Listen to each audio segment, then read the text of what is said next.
Well, financial literacy is an important skill for adults, but it is just as important for our kids to be able to manage their money. I spoke with a certified financial planner and look at one way parents can use technology to help their kids learn the importance of money management. Why do you think it's so important for kids to learn how to manage money properly? The reason is because they're going to be making financial decisions literally every day of their life. And the earlier they learn this stuff, the better they're going to get at it. Certified financial planner and CEO of the app BusyKid, Gregg Murset, says the earlier kids learn how to manage money, the better chances they have of being a financially independent adult. I know this might sound crazy, but I think you need to start very young, like 5 years old. Murset also says money is different now, so using technology, like apps, can be a great tool to help teach your kids the power of money management. Money is different now. It used to be something that we pull out of our pocket or our purses or whatever.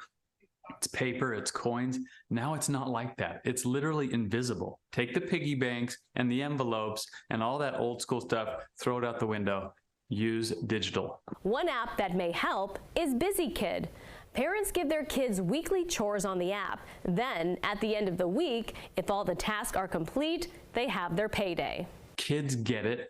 They're smart. They understand this stuff. And I think if you can let them use technology in that way, they get it even quicker. Murset says it is also helpful for parents to be transparent with their kids about how much things really cost. These things will help them understand the reality of the world and how much it costs to kind of make it all happen. Well, Murset, who is also a father of 6, says if we take the time to teach our kids to be smart with their money at an early age, it will help set them up for a lifetime of financial freedom.